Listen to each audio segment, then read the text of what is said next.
ready. We made it into the top 15, which you probably would have seen from the top 15 unboxing video. But if you are new here, I am currently in the top 15 Face Awards Challenge Australia and New Zealand. So the theme is Dreaming in Candy. I'm going to get straight into the look, as you probably would have already seen it from the little intro video I did at the start. And I am going to apologise in advance. You probably can tell by the state of my voices that I was going for, but my nose also, because you probably seen me go quite a bit. If you see that, I have the flu, which perfect timing on the flu, really. I really know when to hit you. As per usual guys, you do want to make sure your face is nice and clean before we get started. I would recommend just your usual face care routine. Now for this look you will want to block out your brows with the Dark Circle Concealer in Fair. If you can't get your brows completely covered, do not stress, we will be going over them in red and white in a minute.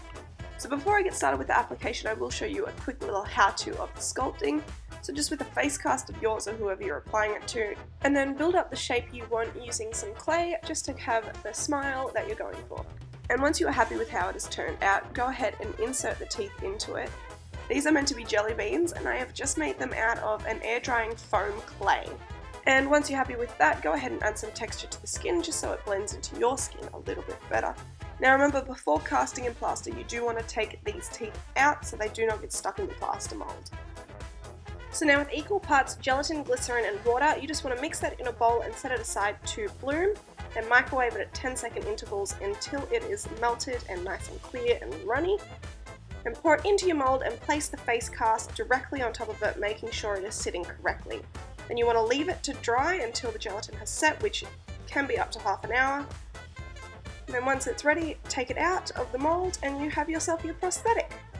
Now with an adhesive of your choice, we're just going to go in and apply it to your face and the back of the prosthetic. You know the usual gig guys, wait for it to fully dry and then attach it to your face. Making sure to place down the centre of the prosthetic first and then work your way to the outer edges, just so it gets positioned correctly. Now if some of the edges aren't quite stuck down, just go in with a little bit of adhesive and apply it to the back of the prosthetic, wait for that to dry and then push it down. Now I'm using some Prozaid cream and a stippling sponge and just going around the edge of my prosthetic to try and blend it into the skin just so it has a flawless finish. To make this look even creepier, I'm just going in and putting in some white contacts. With the Photo Loving Primer, I'm just applying that all over my face and even on top of the prosthetic just so I can have an even coat of the foundation when I apply it. With the white eyeshadow base, I'm just going and applying that over the tops of my eyes and bringing it quite down underneath as well, as I will be overdrawing the eyes. Now with the Glam Liner in black, I'm just going and tracing the outline of my eyes. Don't worry about this being too perfect, as we will go over it later and really define it. With a lip liner in hot red, I'm just going in and drawing in the kind of spirals around my eyes. Don't worry if this isn't perfect guys, you will see that I muck up a little bit, but you will be going over with white in a minute, so don't stress. Going in with a white liquid liner, I'm just going in and filling in every second spiral. You will get the gist of what I mean with this guys. Now with the Vivid Brights Vivid Fire, I'm just going in and doing the other spiral sections that need to be filled in. Don't worry about it too much guys, this does crack ever so slightly, but I am going for that worn kind of creepy eye look. Now with the Hot Singles eyeshadow in Whipped Cream, I'm just going in and applying that over top of all of the white sections of both my eyes, just to set the colour. And then I'm doing the exact same for the red sections of my eyes with the Primal Colours in Hot Red. Now with the eye and eyebrow pencil in black, I'm just outlining the eyes as I said I would earlier. Don't worry about this being too neat either, as we will be adding cracks to the outside of our eyes in a minute. Once again with the Glam Liner in black, I'm just going in and adding cracks all around my eyes to make it look like the skin is flaking away and cracking. And just to make the peppermint swirls that I've drawn around my eyes kind of look like they're underneath the skin instead of on top of the skin. Now with the Primal Colours in Hot Black, I'm just going around the edge of the circles and just really darkening it to kind of make it look like the eyes are sunken in, making sure to blend it in well so it doesn't look patchy. Now with the HD Studio Foundation in Sand Beige, I'm just applying that all over my face and neck and on top of the prosthetic, just to give my face a nice even colour. Now with the liquid suede in Alien, I'm just applying that to the inside of my mouth just to try and black out my lips completely so you cannot see them. Now with the Stay Matte but Not Flat powder foundation in Creamy Natural, I'm just going in and setting the foundation so I can blend with ease on it in a minute. Now I do like to mark out my eyebrows before I start on them, just so they end up a little bit more even than they would if I was just freehanding. Now with the Vivid Brights in Vivid Envy and Vivid Sapphire, I'm just going in and drawing gummy worms on for eyebrows, making sure that I have 5 colours of each in each worm. So to make sure the black in my mouth does not move anywhere, I am just applying hot black in the primal colours on top of it, just to ensure that it does not transfer onto the teeth. With the Milk Jumbo Eye Pencil, I'm just going in and adding a highlight on top of the worms just to make them look 3D. I'm also applying that to my bottom lash line so my eyes pop that little bit more. Now with the white liquid liner, once again, I'm just going in and applying that to the edge of kind of where the skin is meant to look torn, as it'll make it stand out that little bit more to make it look like the skin is actually peeling back from the eye.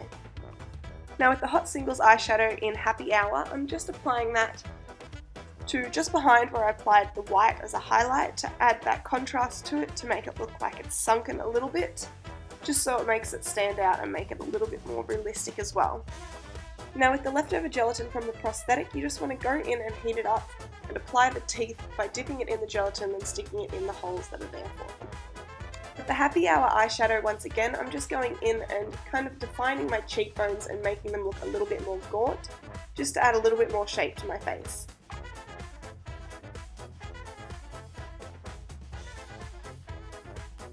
Now with the liquid suede in Life's a Beach, I'm just applying that in between the teeth and in front of them, just to make it look like I've got gums. With the Cosmic Metals in Solar Energy, I'm just applying that all over the lips that are on the prosthetic and really exaggerating them to make them look as creepy as possible. With Away We Glow in State of Flux, I'm just applying that highlighter to all the high points on our face just to make them pop. Now with some Spirit Gum, I'm just applying that where I'm going to apply my kind of Joker choker. I don't know if that's quite the right words, but you'll see what I mean in a minute. Making sure that the Spirit Gum is tacky before you apply. Now it's time to do my new favourite hairdo and tease the absolute life out of your hair. I mean, keep teasing until there is no more life in your hair and you look like a little cream puff. And now it's time to stick the ice cream cone horns into your head to give yourself that creepy look. And of course, because you never want this hair to come out, spray it with the Redken Forceful 23 hairspray to keep it in place. I did also, after I'd finished filming, spray a little bit of a pearly shimmer into my hair just to give it that little bit of a white glow.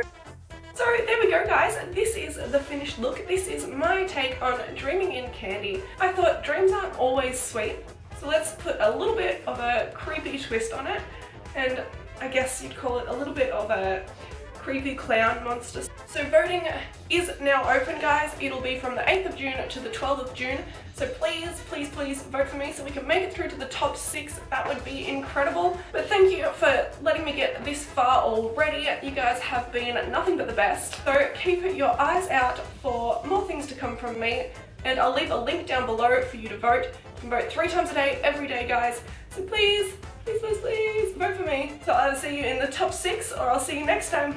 Bye! And in case you don't want to stay like this forever, Garnier's Micellar Cleansing Water is exactly what you need to get it off.